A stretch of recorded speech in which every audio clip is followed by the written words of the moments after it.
এখন একটু বলি, যারা সালাত আদায় করে না তারা কেমন?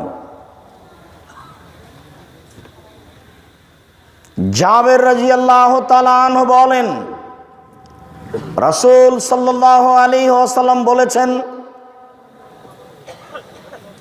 মান তারাকা সালাত ফাকাদ কাফারা, কেউ যদি ইচ্ছাকৃত সালাত ছেড়ে দেয় তাহলে সে কাফের হয়ে গেল। আবু হুরায়রা রাদিয়াল্লাহু তাআলা আনহু বলেন, রাসূল সাল্লাল্লাহু আলাইহি ওয়াসাল্লাম বলেছেন, মান তারাকা সালাতা মুতাআম্মিদান ফাকাদ কাফারা, কেউ যদি ইচ্ছাকৃত সালাত ছেড়ে দেয় তাহলে সে কাফের হয়ে গেল। আব্দুল্লাহ ইবনে শাকিক রাদিয়াল্লাহু তাআলা আনহু বলেন, আসহাবু মুহাম্মাদিন সাল্লাল্লাহু আলাইহি সাল্লাম লা ইয়ারাউনা তারকু কুফরুন গায়রা সালাহ, সাহাবীগণ সালাত ছাড়া অন্য কিছু ছেড়ে দিলে কাফের মনে করতেন না। হজ করেনি, সাহাবীগণ বলতেন লোকটা বড় পাপী, বলতেন না যে কাফের, সালাত ছেড়ে দিয়েছে। তখন সাহাবীগণ বলতেন ও কাফের, ও কাফের, ও কাফের।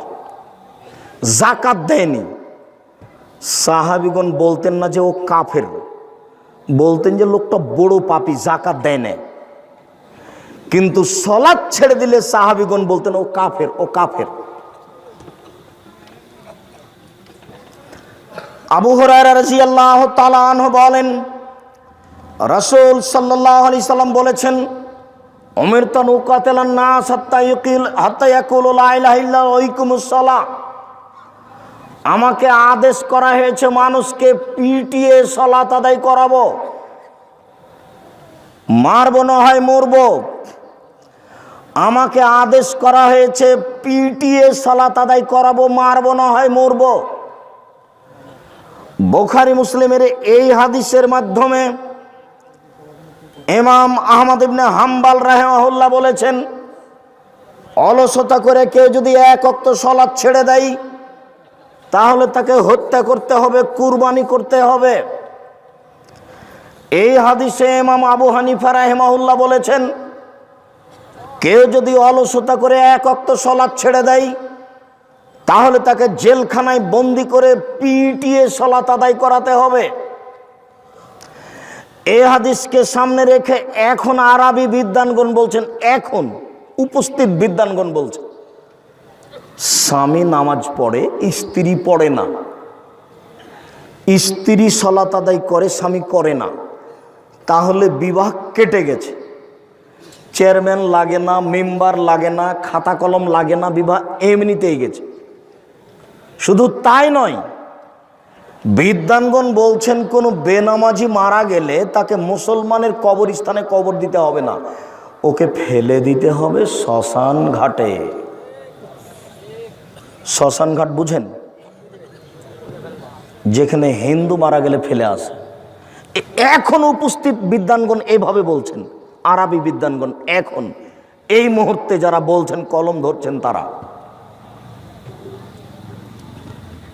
আব্দুর রাজ্জাক সাহেব আপনারা কি বলছেন?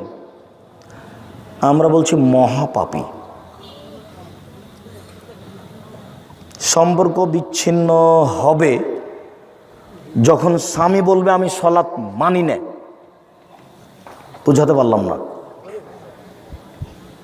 আর যখন বলে পড়বো, মানে শয়তান ধরেছে, পড়ছে না কিন্তু কি বলছে পড়বো, কোনোদিন পড়বো, বড় হয়ে বিবাহ, ছেলে মেয়ের বিবাহ দিই, শয়তান ধরেছে, ওকে শয়তান শয়তানি করছে, ওর বউ বাদ পড়েনি।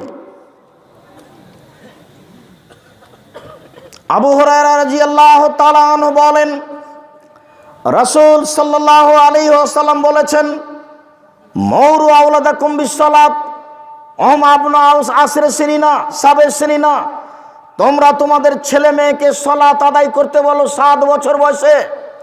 অজরিবহুম ওহুম আলানা আবনাউ আসর সিনিনা, তুমি তোমাদের ছেলে মেয়েকে পিটিয়ে সালাত আদায় করো 10 বছর বয়সে। একটা ছেলের বয়স 10 বছর, নামাজ পড়ে না, বলেন ওর বাপ আছে? এবার দেখি এই কথা বলেই তো আপনি বিহি গ্রামে আমাদের কষ্ট দিয়েছেন। আমার যে কিছু করার নাই, আমি কি করি বলেন? আমি কি করতে পারি? আল্লাহ নবী বলছেন যে 10 বছরের ছেলেকে বাপ কি করবে? পিটিয়ে সালাত আদায় করাবে। আল্লাহর নবী মুহাম্মদ সাল্লাল্লাহু আলাইহি সাল্লাম কখনো বলেননি, এই ছেলে তোমার বয়স 7 বছর, সালাত আদায় করো, এভাবে বলেননি। রাসূল সাল্লাল্লাহু আলাইহি সাল্লাম কখনো বলেননি, এই ছেলে তোমার বয়স 10 বছর, সালাত আদায় করো, নইলে তোমাকে পিটাবো বলেননি। বলছেন ছেলের বাপকে,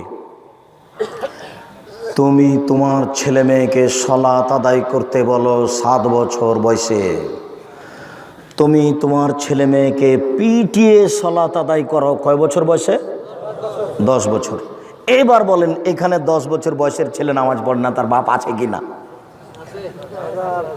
তো আছে, তো পড়ে না কেন?